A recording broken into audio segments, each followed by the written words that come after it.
یہ چوز کرنا کہ میں سنی ہوں یا میں شیعہ ہوں، یہ اسلام کی روح کے خلاف ہے. میں عمران خان کو دجال نہیں کہہ رہا ہوں، ڈیموکریسی کی تو میں شدید خلاف ہوں، اور جو اس کو صحیح کہتا ہے یا اس کے اندر انوالو ہے میں اس کو بے وقوف سمجھتا ہوں. قوم جو ہے نا وہ 2 نمبر ہے، وہ چاہتی نہیں ہے کہ اسلام آئے. اللہ کے علاوہ کوئی بھی ہستی انسانوں کے اوپر کچھ فرض نہیں کر سکتی. جسے اپنا باپ نہیں فتح ہو رہا وہ دنیا فتح کرنے کی باتیں نہ کرے. سر یہ میرا اصول ہے. یہ لڑکے کو کمزور کرتا ہے جوائنٹ فیملی سسٹم. انسان آئے گا دنیا میں تو منفرد آئے گا، اللہ فوٹو کاپی نہیں بناتا. لوگ یہ بھی کہتے ہیں کہ ساحل ادیم صاحب بہت پیسہ چارج کرتے ہیں جانے کہ آپ کے انکم سٹریم کیا ہے؟ میں موٹیویشنل اسپیکنگ کے خلاف موومنٹ شروع کی تھی میں نے 2006-07 میں. ابا جی کی طرح میرے بھی 1000 دوست تھے اور سارے کے سارے جگری دوست، اور گھر والوں کو پتہ ہی نہیں تھا میں پاکستان آ رہا ہوں. اچھا میں خود شافعی رحمہ اللہ کو فالو کرتا ہوں. میرے جو یمن کے استاد تھے انہوں نے کبھی بولا ہی نہیں تھا مجھے کہ 4 ائمہ کرام ہیں. یوتھ کو یہی کہتا رہا ہوں کہ 2 ہی مسلک ہیں. میرا جو مسلک ہے وہ ضرور آپ لوگ بھی فالو کریں. تو اگر آپ کو یہ نہیں پتا کہ آپ اسلام کا کتنے % حصہ ہیں تو آپ اسلام دشمن ہیں. ہمارا کام ہے دنیا کو شہادت دینا کہ اللہ تعالیٰ ایک ہے، اس کا سسٹم جو ہے نا وہ بہترین ہے. مذہبی لڑکی سے تو جو اپنے آپ کو مذہبی کہتی ہے اور سارے ظلم اپنے اوپر برداشت کرتی ہے اور اپنے بچے بھی بزدل پیدا کرتی ہے. میں ان مولویوں کے خلاف ہوں جو پارلیمنٹ ہاؤس میں بیٹھے ہوئے ہیں کہ شیخ رشید صاحب سے کسی نے پوچھا شادی کیوں نہیں کرتے. اس کو تو روز کے 100 کوڑے پڑھ کے اس کو تو ختم کر دینا چاہیے تھا. ہمیں اسلام مذہب نہیں ہے نا، اسلام دین ہے. سب آدمی پوری طریقے سے تیار ہیں 4 بیویاں دے دو بس. آپ کے اور اللہ کے بیچ میں کوئی اور انسان کے آنے کی اجازت نہ دیں. السلام علیکم جی. آج کے پوڈ کاسٹ میں ہمیں بڑے اسپیشل گیسٹ نے جوائن کیا ہے. موٹیویشنل اسپیکر ہیں، پبلک اسپیکر، ڈفرینٹ ٹاپکس پہ بات کرتے ہیں، سائیکالوجسٹ ہیں، بیہیویئرس کے بارے میں بات کرتے ہیں. میں نے آج ان سے زیادہ بات یہ کرنی کہ خود اس طرف کیسے آئے اور کب یہ خیال آیا کہ لوگوں کو بھی یہ بتانا چاہیے مختلف پہلوؤں پہ، اور بڑا ایک اپنا مزاج رکھتے ہیں. بعض لوگ کہتے ہیں کہ سخت مزاج رکھتے ہیں، وہ ظاہر ہے وہ کہتے ہیں جب حق کی بات ہے تو وہ تو اسی طرح ہی ہوتی ہے، اس کا یہ اسٹائل ہے. میرے ساتھ موجود ہیں جناب ساحل ادیم. ساحل بھائی thank you very much for your time. Thank you for having me. السلام علیکم. وعلیکم السلام.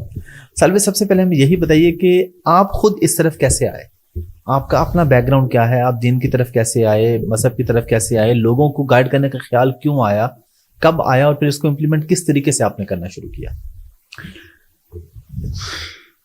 لمبی کہانی، مگر موٹیویشنل اسپیکنگ میں نے آج تک نہیں کی.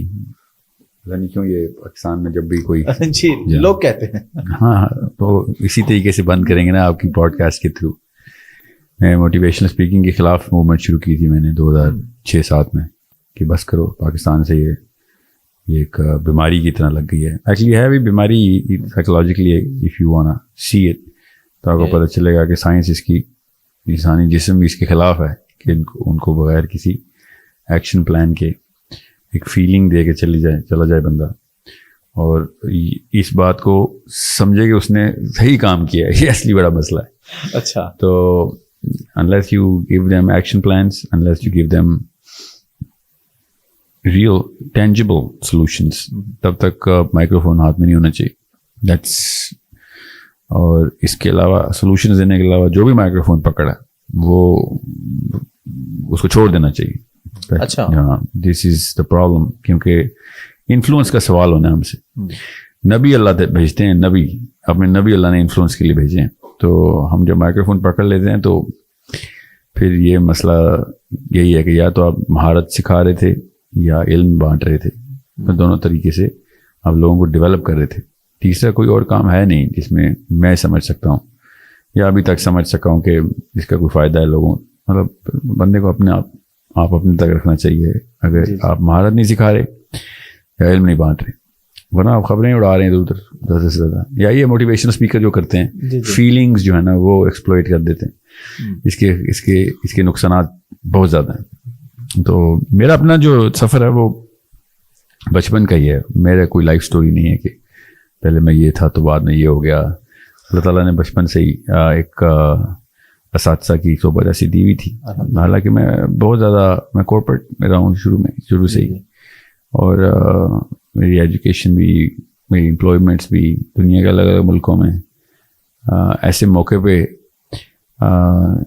مطلب بچپن کی بات ہے، لٹرلی 6-7 ایئر کے اندر سے مجھے اساتذہ ایسے ملتے رہے کہ جو شروع سے سینس بناتے رہے کہ جو اصلی مقصد ہے نا اس سے نہیں ہٹنا. جو ریئل پرابلم ہے وہ سالو کرنی ہے، اور ریئل پرابلم یہی ہے کہ پوری دنیا جو ہے وہ اس کا ذمہ آپ لے کے آئے ہیں. لٹرلی یہ جملہ میں 8-9 سال کا تھا تب سے میرے اساتذہ. اور